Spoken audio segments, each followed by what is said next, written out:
Welcome back to The Courage to Speak with me, Leonie Mellinger, the podcast that asks, what does it take to have the courage to speak up and speak out in life? My guest today is Lady Helena Kennedy, one of Britain's most distinguished lawyers. She has spent her professional life giving voice to those who have least power within the system, advocating civil liberties and promoting human rights. A barrister with over 50 years' experience, she is a King's Counsel and a member of the House of Lords in the UK Parliament. She is a Master of the Bench at Gray's Inn and has been Master of an Oxford College, during which time she established the Institute of Human Rights at Oxford University. Presently, she serves as the Director of the International Bar Association's Human Rights Institute, an independent entity within the International Bar Association. She is also the President of Justice, a law reform and human rights charity working to reform the UK justice system with a focus on the most vulnerable and marginalised in society. In 2023, Helena was appointed by the Office of the President of Ukraine as co-chair of Bring Kids Back UA, a high-level group of experts focused on returning forcefully deported children to the Ukraine. She has written and broadcast on a wide range of issues, from medical negligence to terrorism to the rights of women and children. Helena was appointed to the Order of the Thistle in March this year. The Order of the Thistle represents the highest honour in Scotland and is in recognition of the importance of her pioneering work in advancing human rights and social justice, both domestically and internationally. Welcome, Helena. Wonderful to have you with me. Very nice to be here with you, Leonie. So I always like to begin by asking my guests what they were like as children. And in your wonderful book, Miss Justice, you say that your grandmother told you there'd be no bad men if there were no bad women. So you grew up with the idea that you had to be a good girl. Were you a good girl? Well, I was brought up in a very Catholic family, and I tell that story in the book because I say that often rather misogynistic ideas are in the hearts of women too, because of course these things are cultural and people absorb them, and often women are the actual mainstays of some of those cultural things that keep women in their place, because they're absorbed by women, even if they were obviously conceived by men. Because all these things are eventually about power. But I, as a child, I was very fortunate. I was in a family that was very loving and supportive. I had really very fine parents. And it was a working class family. We were not well off at all. We lived in a tenement in the south side of Glasgow, which was where the Catholic community and the Jewish community congregated, those who had come from other places. And my grandparents had all been Irish immigrants. I was one of 4 girls, and I was number 3. Mm-hmm. And the 2 older girls had been born during the war when my father really was in the army. He was in the army for really 7 years because he was eventually in the intelligence corps, although he was a working class man but he was a grammar school boy and he had been clever, and that was sort of recognised when he was in the army. And he ended up being one of the people who after the war they were rounding up collaborators in France and in Belgium. Right. And so he didn't get home immediately. But my sisters were born when he was home on leave, and so they are 9 and 10 years older than me. And when my father came back from the army, my mother became pregnant, and she had a boy, but he was stillborn. In the process of birth, he died. And so I was replacing a son, and I suspect that is something that has had some influence on my life, in that I think that there was sadness around the loss of that baby, and then I arrived on the scene a few years later, and then a younger sister, younger than me. So there were the 4 girls, 2, and then a little big gap, and then 2 more. And I was the first child after the war, really, to be born and to live. And I was, as I say, I was replacing a son. I was beloved because my father hadn't been there for his 2 earlier babies, and so he absolutely doted on me. And I think there was generally in all the family a thrill that there was a new baby. And I had two big sisters who were 9 and 10. And so, of course, they were delighted to have a baby in the family. So I think that sense of being beloved and being special and so on, you absorb that as a child, and I think I did absorb that. Being so much younger, did that make you want to have a louder voice?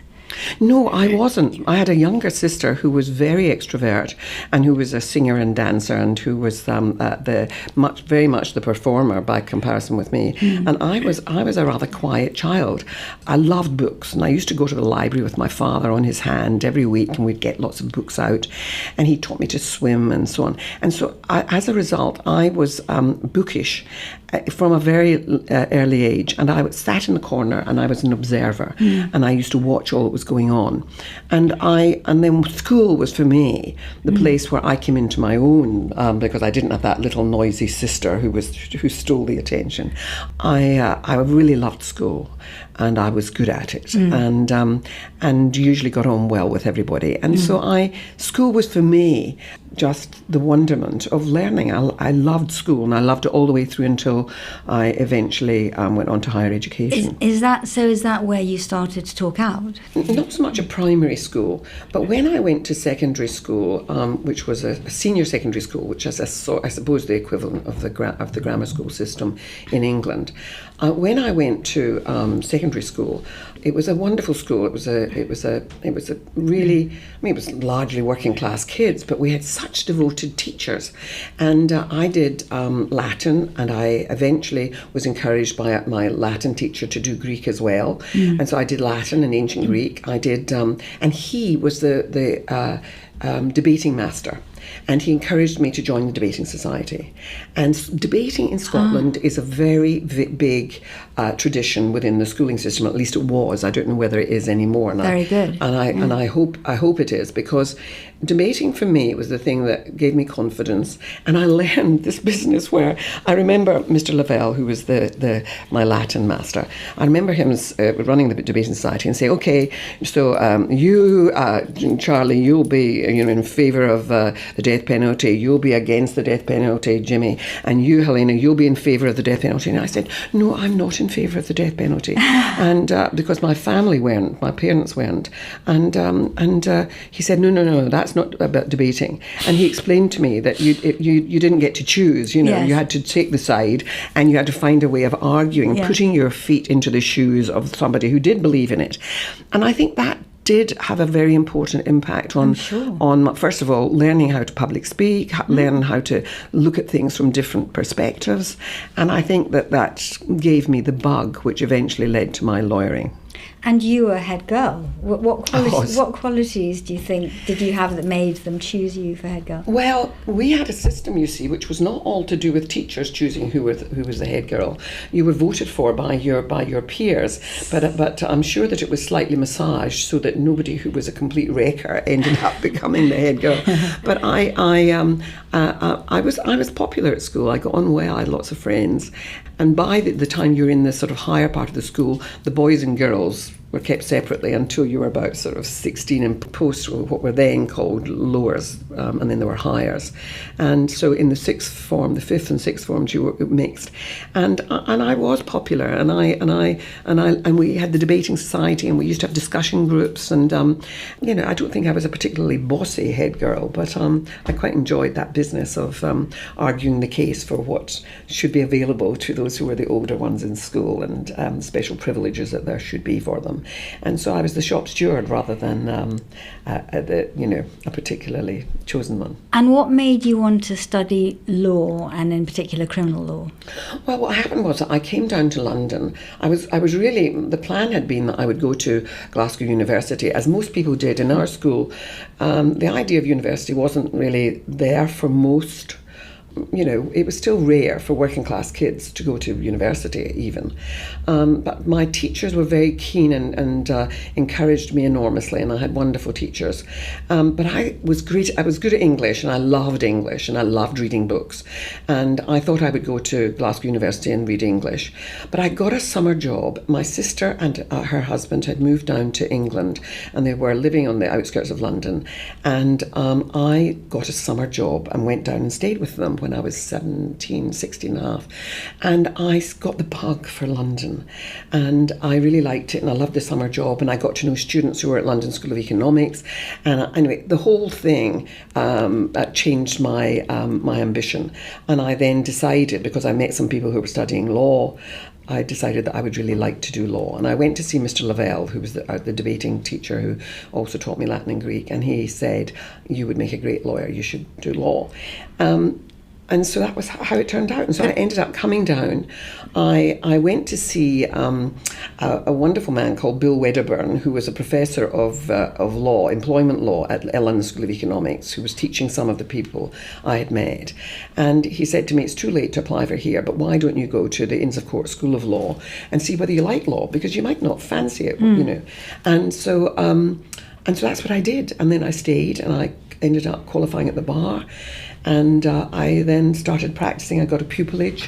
It was very hard in those days, particularly for a working class girl, who had no connections. And but again, I really felt it was what I wanted to do. I gather your mother wasn't too keen. My mother was certainly not keen. She thought that London was a den of iniquity, and she was certainly not enthusiastic about it. But how did your upbringing influence your view of the law? Well, first of all, I went to see Bill Wedderburn, who was the great employment lawyer, because he was a great trade union expert. Because my father was a trade unionist, and my father always used to say, how people would have industrial injuries. He worked in the newspaper trade. I mean, he was basically a dispatch hand. They used to call those people bundle stranglers. They would tie up the newspapers as they came off the presses, and then they would be distributed around Scotland. Yeah. And he was with the Daily Record, and he felt that for ordinary working people, the system didn't work that well if they had industrial injuries and so on. So he was very strongly committed to the trade union movement. And my mother they were both, of course, Labour people. I mean, we were Catholics and we were Labour supporters. Yeah. And those were the two guiding principles. But they were both very, very compassionate people. And, women who had problems, where their husbands were alcoholics or whatever. My mother was somebody that they came to. Right. And she would always be somebody who would somehow, we didn't have very much at all.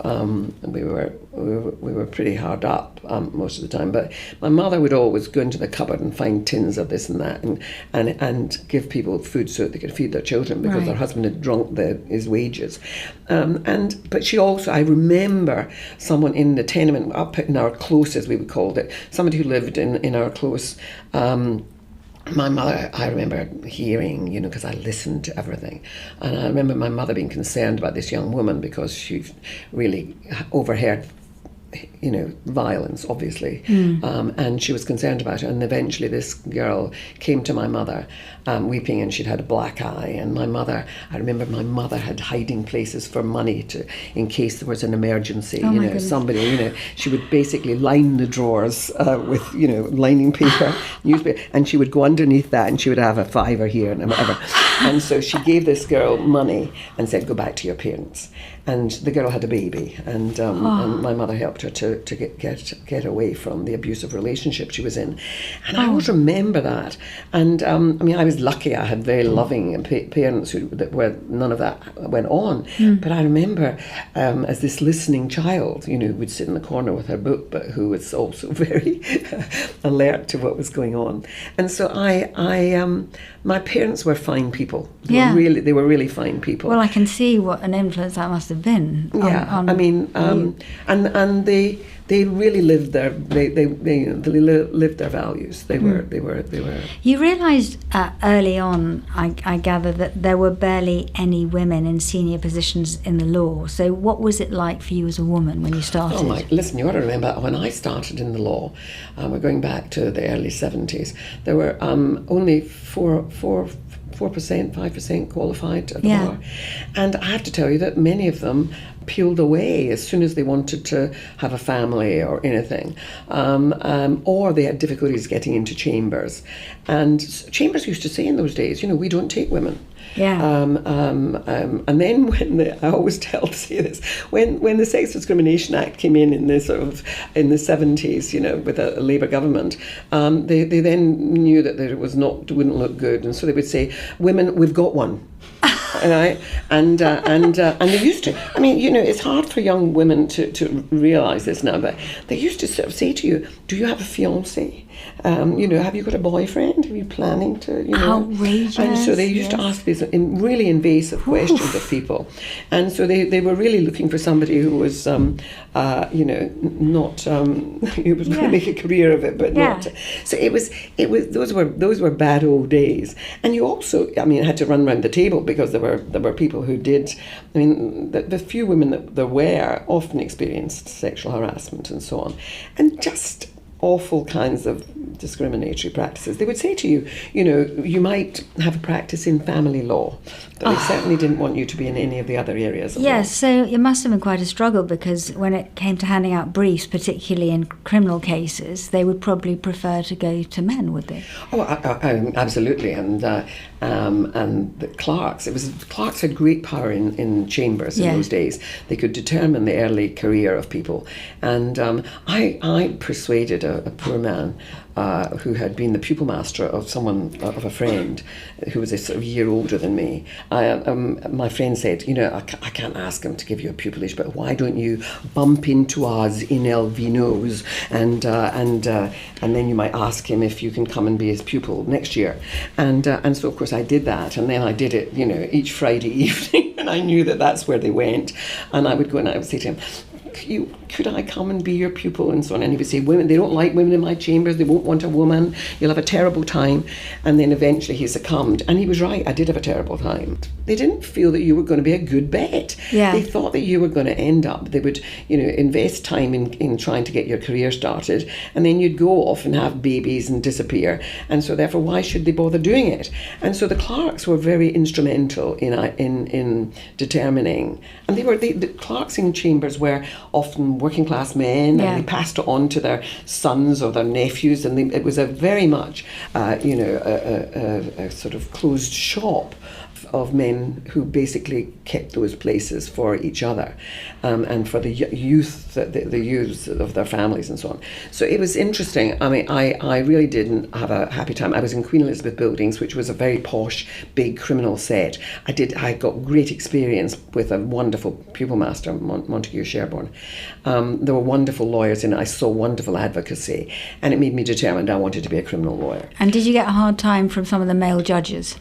Oh, absolutely. It was, I remember, not all. Some of them were very indulgent and very courteous, and they would think you were a sweet young thing. But there were others that, you knew that they loved the idea of a young woman being in front of them, addressing them about sexual matters. So they would say, really, would you perhaps read the statement of Mr. McGillicuddy, who describes how he was being in some sexual act, and you would have to, and you knew that it was titillating them, and that they were laughing up their sleeves about the fact that you were having to do this.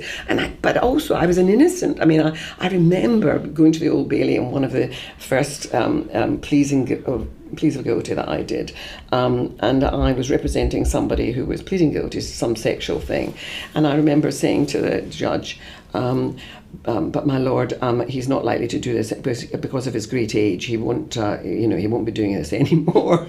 And the judge said, "Why is that?" And I said, "Well, he's now in his 60s." and then I looked at the judge and I thought, well, maybe he's in his 60s. and I sort of then had to retreat and say, but it's not really to do with his age at all. It's to do with the fact that he's really turned a page, and he's, and apparently the judge later, when I became more senior, told me they all laughed when they had lunch together, the judges, about my innocence in thinking that men of 60 didn't have sex anymore.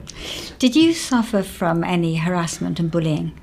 Oh yeah, there was no question about the fact that I was in a set of chambers where I started giving legal advice. I set up with some friends a legal advice centre in Waterloo, which still exists. Here we are now, 50 years later, and it still exists and gives community advice. Fantastic. And we set that thing up, and then the solicitor. Some of the young people there were article clerks, whereas the trainee solicitors, and they then went on to become solicitors, and they would started sending me as a pupil some work from their offices, small time work and high street solicitor stuff, and also community law centres were being created at that time, which were really dealing with law for poor folk. And I remember a senior person in the chambers where I was a pupil, this was in my second 6 months, saying to me, that this was political, because the community law centres were arguing for, some kind of representation for ordinary people who had no money or whatever. And he said, I just want you to know that you mustn't mix politics and a career at the bar. He was a member of Parliament. He was a Conservative member of Parliament, but he meant politics because there was a radical movement at that time to actually provide legal support to people who were disadvantaged because the law didn't serve them well. And they were kind of sniffy about legal aid work coming in and that kind of thing. And that, of course, was what I was interested in doing. Yes, and you certainly have. But I gather that you were told that the word amongst certain judges was that you were a terrible virago who ate small boys for breakfast. Why was that? Well, that was by the time. In the late 70s, a friend of mine, Robert Hazel, a really great constitutional lawyer, and he now is a serious academic, and Robert put together a group of us to write a book about the bar, and I wrote the chapter on women at the bar, and this would have been 1977, and it was called The Bar on Trial. And I wrote that chapter, and it was basically saying the bar was a male-dominated, male-exclusive environment, and that for women it was hard going, and that it had to change, and that there had to be real reform, and so basically I started getting the name for being somebody who was basically a reformer, a feminist, and so on. And so to many of those older men, that was a pretty frightening aspect. And then by the time it came to the 80s, I had become conscious that in court that women were being treated in a different way. That poor folk generally didn't get a great crack of the whip. But when it was a woman, there were other things came into play. Were you what they would see as being a good wife and mother? Were you a good woman? And if you failed the tests of womanhood, of good womanhood, and you'd committed some sort of shoplifting or crime, it added to the perception of you as a failed human. And so I felt that women had this double burden, that women who committed any kind of offences, unless you could sort of say, oh, she's a poor sack who's been exploited by men or whatever, unless you could do that it was her husband forced her to do it. If a woman committed a crime, she was likely to get the wrath of the court because of that judgment of her womanhood. And so I started writing about it. I started broadcasting about it because that Women's Hour would start inviting. I think it was around that time that the Women's Hour sort of started shifting from being recipes and to being actually much more about women's lives. And so I started being a regular, going on Women's Hour, talking about the failings of the legal system, and the judges didn't like it one bit. Yeah, I must say, I thought your book Miss Justice was fascinating, but a very hard read. It makes you so furious. But Leonie, I wrote the first book that during the 80s I wrote regularly and broadcast regularly around issues to do about the law's failure to deliver justice for women, and that's women as victims of crime and women who, on the other hand, ended up before the courts, who were usually victims too. And then I used to do a certain amount of television broadcasting. I started being asked to do that. And I presented Heart of the Matter. I presented a sort of stream of programmes called Hypotheticals, which really drew on my lawyer's skills of cross-examining, senior politicians and so on. And then I applied for Silk, and I became a Queen's Counsel in 1991. I'd already started working on a book, and the book was Eva Was Shamed. Yes. And that was my first book, and it was a real review of law's failure with regard to women.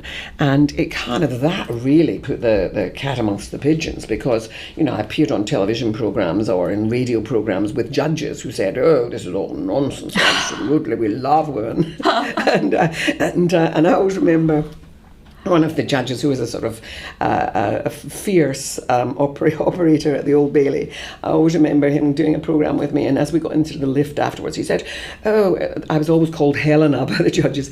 Helena, I don't want you to think I'm against women. I voted for them to join the Kennel Club.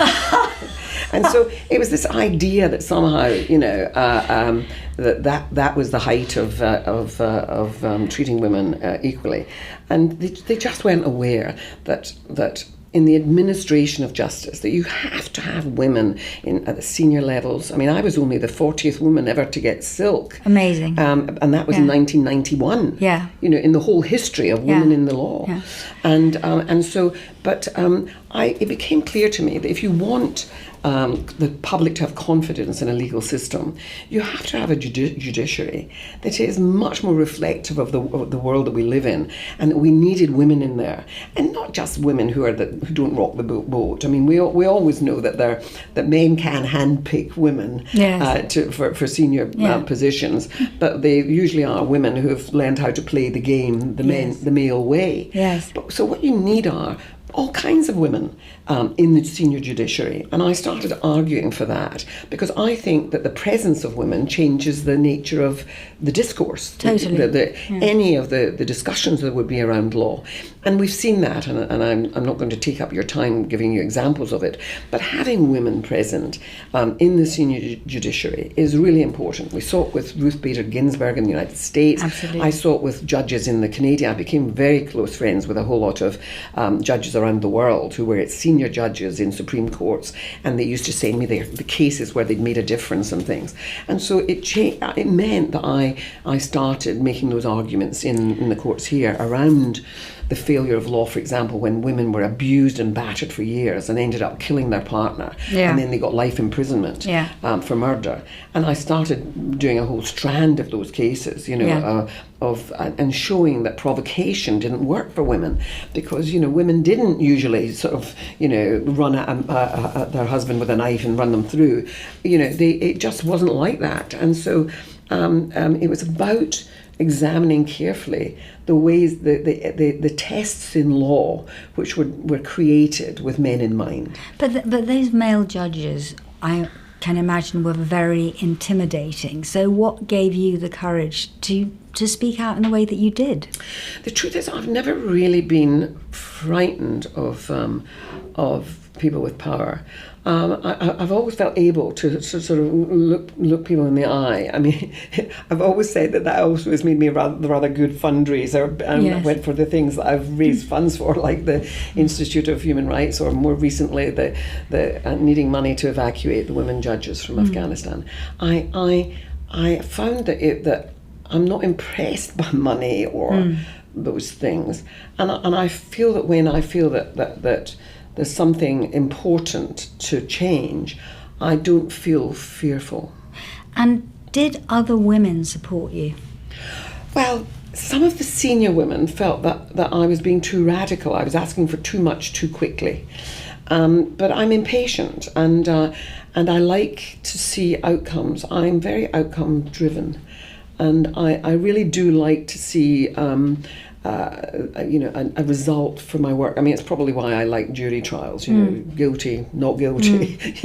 And you move on to another case. So I suspect that I wouldn't have been a very good social worker, where the problem can persist forever and ever, working with families over a long period of time. But I do like to have a project and to get a result. And so it is true that some of the few senior women that there were often felt that you don't rock the boat, but I ended up befriending them. I don't like making enemies of people. I like wooing people to the position, and then of course young women have come in. And they are really changing things. They are just so fabulous. And I work with so many fantastic young lawyers, men and women. And actually, the men read Eve Was Shamed too, the young men. And lots of young men come to me and say, I ended up seeing things differently because I read that book. Oh, good. And so it's not just, there are lots of women who come and say, I became a lawyer because I read what you wrote in those days, and how important it was for women to come into the law in order to change things. But young men too. And so I have sort of whole posses now of people who, I've tried to encourage and to, be a sort of source of support. You said in your book, though, that the smell of the gentleman's club still pervades the legal profession. So do you think, is the law still a bit of a boys' club? Oh, sure, of course. And I mean, it made me laugh, that whole business recently of the Garrick Club. Yes, I was going to ask you about that. God. I mean, you have to laugh, People said to me, will you join the Garrick Club once it opens its doors to women? I thought, no, nothing in the world would make me want to go and spend my evenings at the Garrick Club.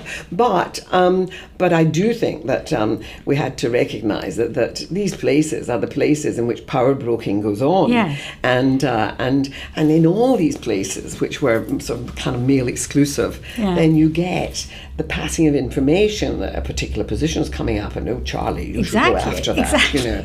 I mean, they're looking for people just now. Maybe you should throw your hat into the ring. And women never hear that stuff. Exactly. So that's the thing about it, is that the Garrick Club. I mean, if it was some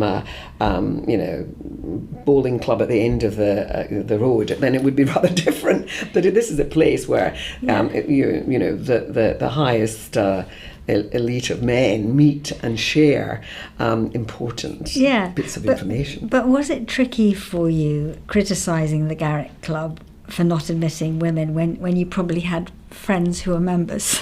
Oh, I've got lots of friends who are members, and I have to say that people generally think that I'm a rather clubbable person myself, because men usually find that although I'm quite good fun, and although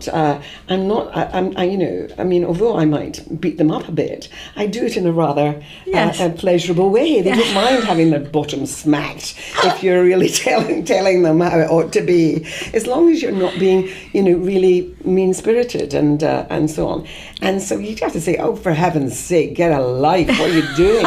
You have to sort of remind people that things are changing. Yes. And that the young are not going to put up with this stuff. So very good. So no, all those guys know that that's my position. Yeah.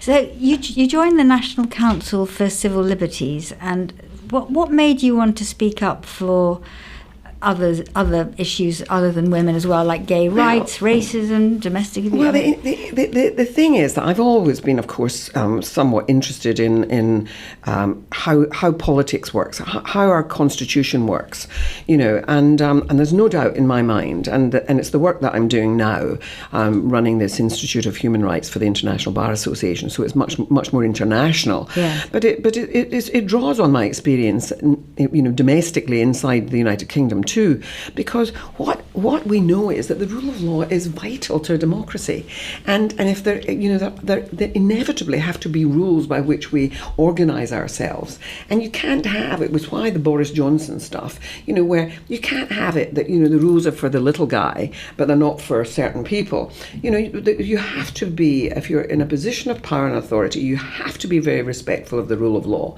and we see it around the world just now. I mean, the rule of law is being seriously eroded.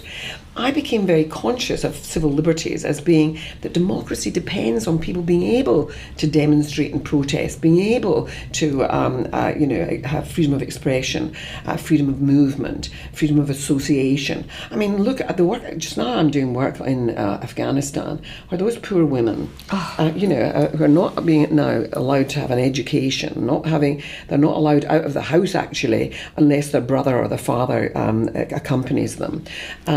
They don't have freedom of speech or freedom of association or freedom of movement. And you realise just how precious these things are and how you have to guard them with such serious commitment, because if you're not eternally vigilant, these things get eroded, and there's always a good reason why we have to stop protests or we have to do this. And, we have to remind people of why these things matter. Yeah. I must say, what you did there, organising, evacuating more than 500 people who were hiding from the Taliban was quite extraordinary. You said it was one of the crazier things that you've done in your life. But I mean, it's one thing to speak out, but quite another to take such extraordinary action. I mean, how did you make that happen? Well, the thing about that was that I had during the previous period when the Taliban were ruling the roost in Afghanistan. I mean, women were stoned to death inside stadiums and things. Yeah. And I was one of the sort of international women lawyers who signed petitions and signed things. And I actually interacted with women at the UN around some of that stuff. And so when I then became much more involved with the International Bar Association, and I was one of the co-chairs internally, and when the Taliban were ousted the first time round, and there was an attempt to sort of reconstruct the Afghanistan with a constitution and so on.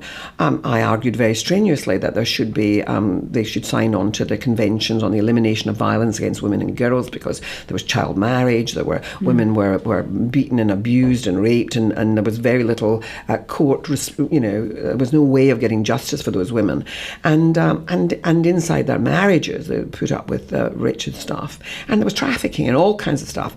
And so, although it wouldn't be what one would advocate here, I advocated strongly that there should be women's courts there, because I didn't think that women would go to male-run courts with the stories of their private lives, because they were so silenced about talking of those things. So it was very important to get women into the law schools and to create a female judiciary, and a lot of work went into that in those years. So I had connections with some of the women in the judiciary in Afghanistan, and brave, courageous women who locked up guys who were being violent towards women. Also locked up people who were spreading terrorism and so forth. So those women contacted me when there was the military evacuations, and they weren't included. They weren't on the lists to be evacuated, and so suddenly I was getting these calls, and we were getting calls at the International Bar Association's Rights Institute from these women, and people were getting in touch with me saying this is terrible, and I then started phoning people at the Foreign Office and in the Home Office and saying, what were we doing? We couldn't get them onto the military evacuation planes, and then the doors closed. Kabul airport was closed.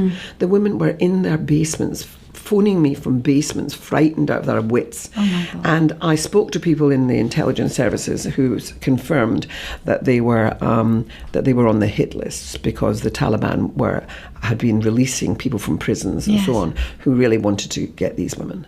And so I read, and one of the young women who was working for me as a lawyer had read that Christian groups in America, in sort of the Midwest, had chartered a plane to evacuate the very small Christian community in Afghanistan.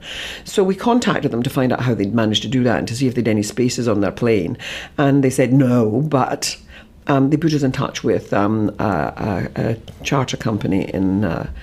I always joke now, if any of us want to have a big holiday, I know how to charter planes. but I mean, it was all new to. Anyway, we managed to charter some planes, but they were $750,000 a piece. And so we just wanted to, first started off with, we just wanted to charter one plane. And so I needed that money. And I started a WhatsApp, a group, a GoFundMe group. And people donated to it, and lawyers did, and lots of people did, 10 quid here, £100 here, And we started getting money in, but nothing like what we needed. And then I went around the houses getting money from people and phoning and contacting people. And the long and the short of it is that we got, in that first plane, 27 women and their husbands and children out. And we had to get them somewhere to land, and we persuaded Greece to let them in because the president of Greece at that time was a woman who'd been a judge. Right. And I got that information, and so we contacted her, and she agreed to do it. It was like, in every turn we were, it was, I didn't sleep at night. And we managed to get that first plane load of people in. Amazing. And then I flew out to Greece and saw the minister of... their Home Affairs Minister, their Immigration Minister, and he said, we're not taking any more, we've got an immigration problem of our own, and so on. And then I promised him that if you let me land some more, because I was getting inundated then with loads and loads of people saying, help us, prosecutors, people who, other women, women who were human rights activists and so on, a couple of MPs. Anyway, so we then got 2 more planes, and I was helped by a wonderful, very, very wealthy man who really, there's a story. I remember I phoned him out. I said, Michael, you have to help me. I'm trying to get these women out and so on. And he said to me, yeah, what do you need, Helena? I'd asked him for money occasionally before for human rights things. And he said, do you need £50,000? And I said, no, actually, Michael, I was going to ask you for $1 million. And I could hear him coughing at the other end of the phone. And he went, I think you better come in to see me. And so I went to see him, and I said, this is a Schindler's List moment. It was, absolutely. And he came good, and he helped me to pay for. So we got 2 more planes. Wonderful. And in the end, basically, it was 103 women lawyers and judges and so on with their families, and their men were good men. Their husbands were people who were themselves. Who were proud to have women. Yes. Who were professionals and so on, and believed in women's education and all of that. These were the good guys. Yeah. And so many of them were also lawyers and judges, but so hard leaving your homeland. I had to then afterwards find places around the world for them, and I'm afraid Britain didn't shower itself with on the women judges. They took 5 of my women. Oh dear. But Ireland took 20, Australia took 16, and Canada, and some of the European countries took 1 or 2, and then Canada took the lion's share. Right. Thank God for Canada. But it took a year really to move them all on, and I had to find money to help pay for them while they were in Greece. So it was a horrible fundraising effort. But listen, those women are fabulous women, and they needed to get somewhere where they could be safe. What an extraordinary thing. Well, it was an incredible. It was a terrible thing that happened to them. Yeah, terrible. How useful has it been for you being a member of the House of Lords? Well, it's a very important platform because you can raise issues, of things that might fall under the radar. Because particularly, as you know, when it comes to conflict and war, so often the experience of women and children is not, has not been well documented in the past. And nowadays, at least, there's more focus on that. Yes. And a lot of work that we do is around war crimes and atrocity crimes that take place where there's conflict. The Yazidi women at the hands of ISIS. ISIS did the most horrifying things to the Yazidi population in northern Iraq. I mean, they were almost wiped out. I mean, the men and boys were slaughtered, beheaded, and the women were used as sex slaves and passed amongst the men. And I mean, it was horrifying. And there's still not been justice for those women. Yeah. And that, of course, has happened in other places. I mean, the Congo, the horrors of what happened in the Congo 20 odd years ago they're still going on. So, I mean, I have a particular interest in the horrors that are experienced by women and children, and I think, and that's why I've been working with the president of Ukraine and with his chef de cabinet. I co-chair with them this effort to get the children back who've been abducted. I mean, they really have been just taken by Russian troops and transferred into, I mean, on the instruction undoubtedly of the Kremlin and of Putin, into Russia. And we're talking about thousands of kids taken out of often children's homes, where they were because their mother was ill, their father's working, and these children were, or disabled children, or children who were, maybe their parents had drug problems or whatever, children who were basically in institutional care, and they rounded them all up and they've taken them over there. And I have no doubt that they want to use them as a bargaining chip at the end. You give us this territorial area that we want and we'll give you your children back. It's just, there is plenty of law around all of this, but it doesn't operate while a war is going on. Are there people, do you think, in the House of Lords who don't use their voices enough? Well, listen, I mean, there are folk who end up in the House of Lords because they've been big donors to political parties and they kind of use it as almost like a club. I mean, or they turn up if there's a 3-line whip and they're absolutely whipped into coming in to vote. But there are, there's a cohort who are very active, and I like to count myself amongst them, and they really do wonderful things, and they bring their expertise. Yes. And so people who have been in education or in areas of health, or scientists, or people who have been in business and who really know, people who are understand the whole business of agriculture or the challenges of climate change. I mean, there are amazing people in the House of Lords. So the debates can often be wonderful, but there are also debates about some of the real challenges around immigration and asylum seeking, and how you deal with those problems, which are global problems and which for individual nation states are quite challenging. You've been anti-establishment, and yet you're now a KC, a member of the House of Lords. Yes, you carry the King's wand. One foot in and one foot out. How comfortable is the young Helena from the Glasgow tenements with that apparent conflict? Well, I always tell it like it is, and I don't dress things up. And I've had wonderful conversations with His Majesty the King about all manner of things. Yeah. I don't dress up what I feel are the concerns that exercise me. And I think that if you want to create a just and fair society, we've got to be frank about those things.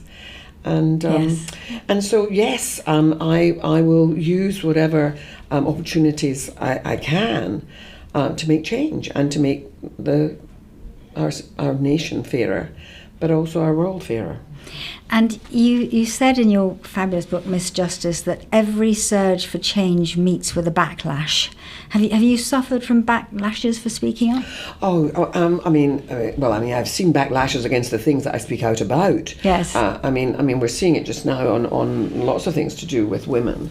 Yes. And we're seeing it in the United States, for example, on the whole business of reproductive freedom, of women being able to make choices about, unwanted pregnancies and so on, or pregnancies where they know that they're not carrying a fetus that is going to survive, yes. or where women have become pregnant as a result of abuse and rape, yes. and where they're living in very violent circumstances. So all of that, one was imagining that those things were taken for granted nowadays, but they're not.